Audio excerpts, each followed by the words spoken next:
My name is Saul Hewish and I'm currently employed at the University of Warwick as a teaching fellow in theatre practice. Prior to that, I was a founding member and former director of Geese Theatre Company UK, and I'm also a founding member and current artistic director of Ride Out.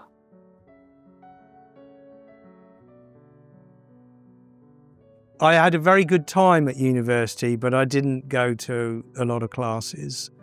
And I ended up dropping out at the end of my first year. If I'd not dropped out, I would never have been in the position to be able to become a founding member of Geese Theatre in this country. Even though perhaps now I'm older, I might be a little bit more hesitant about such an impulsive action. 2003, I was running and still run my own company, which is called Ride Out. And I was running it with a colleague, a guy called Chris Johnston, who has written a lot about community theatre and work in different contexts. And Chris was teaching here, and he had a very big class, and he said, I can't teach if there's so many people. Well, I'll teach it if I can have someone help me do it. So then he asked me if I would be prepared to come and help run the course for that year. Now, at that time, I was doing a lot of other work in the community. And if I'm honest, the rate of pay was less than I was earning in other places. But the fact that it was to come back and teach on the course in the university that I dropped out of, I thought was too good an opportunity to turn up. And that was 21 years ago. So I've been here ever since.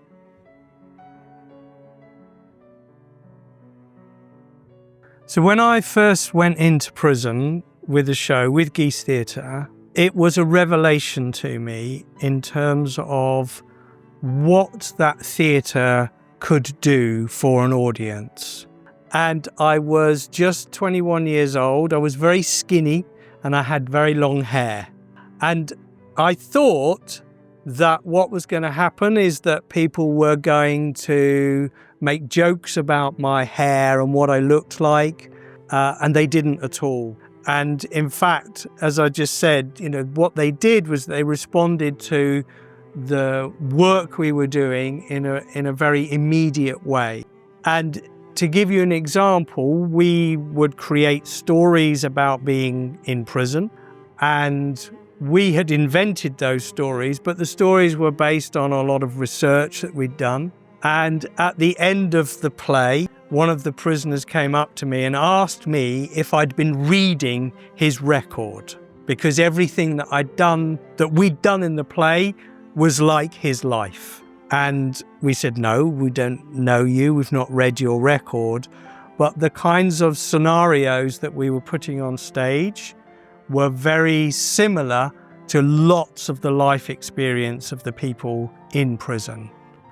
And I think part of the power was the fact that we are not prisoners, but we are creating characters that reflect some of their life experiences. So they make a connection with the character, they empathize with the character. And then the twist is that our characters would then do things that maybe the prison audience wouldn't do, but maybe could do in the future. In addition, through doing lots of workshops and creating work in prison, creating plays with prisoners, one of the things that is quite common is that the people in prison are brilliant storytellers.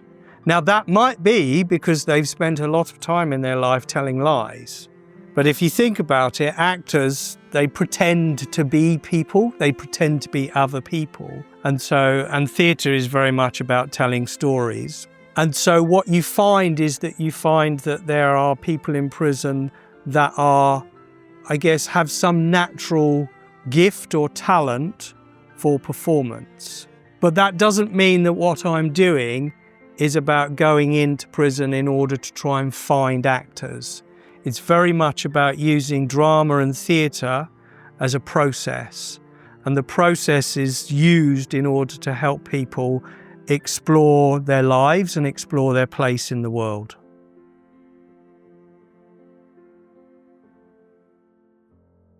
we would do a scene, and then we would freeze the action on stage, and then we would go into the audience and ask for advice for one or more of the characters.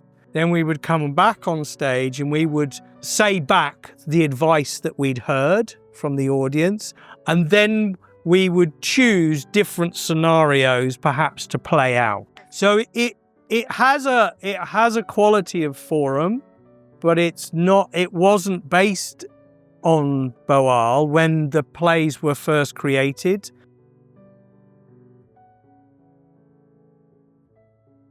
So I would define it as theatre that takes place in spaces that are not in a traditional theatre building.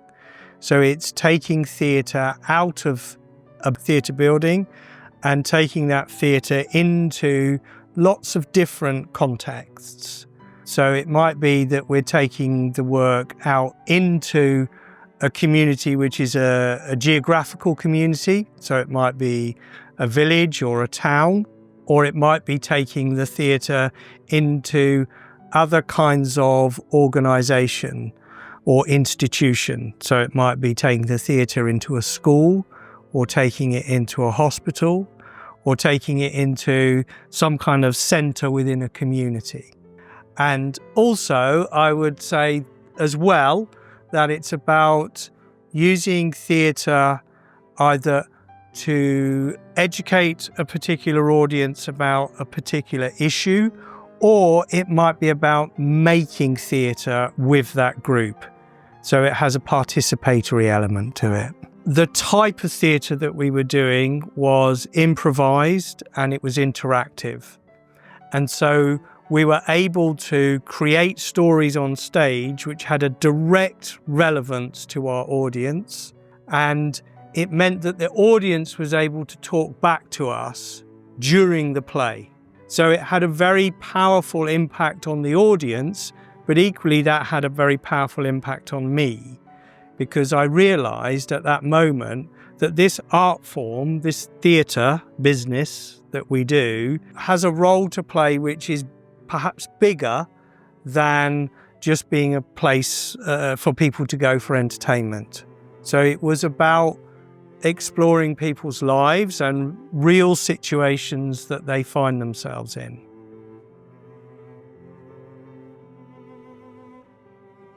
There's an irony. When I was 19, I thought I knew everything. And now I'm nearly 60. I'll be 60 next year. And sometimes I think I don't know anything.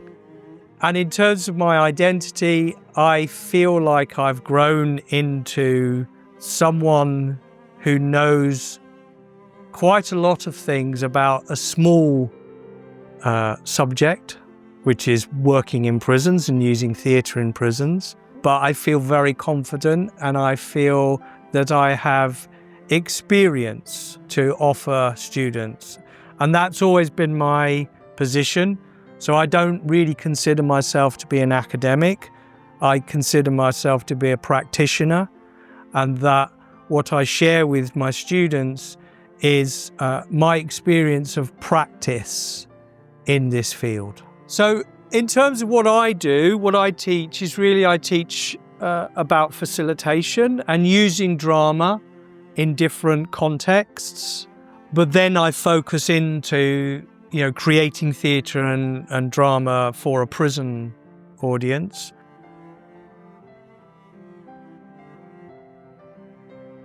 I can't imagine a life without arts, because I believe fundamentally that human beings are creative. Being creative is a fundamental human need. What I would say is that I believe that the kind of skills that you learn potentially have application in lots of different environments. Whether you want to go on to practice as a theatre maker working in a community context, or whether you're going into some other field, the kinds of skills that we use in drama are always applicable.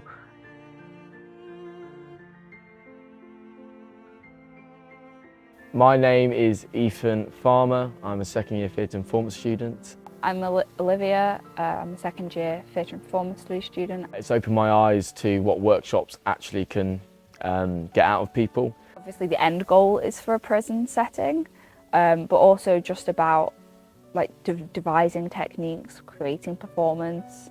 I think the range of community theatre, it's not just in prisons, for example, which is our main focus. There's also work with youth clubs. Like the variety of things we're doing, and it always builds up gradually.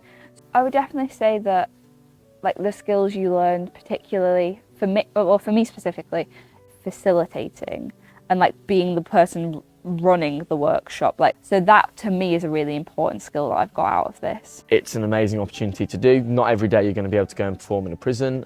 You become quite brave with some of the stuff you have to do. You learn some really great transferable skills, and it's something which you can bring into future life and say, you know, to your kids maybe when you're older, I performed in a prison, which is a really unique experience.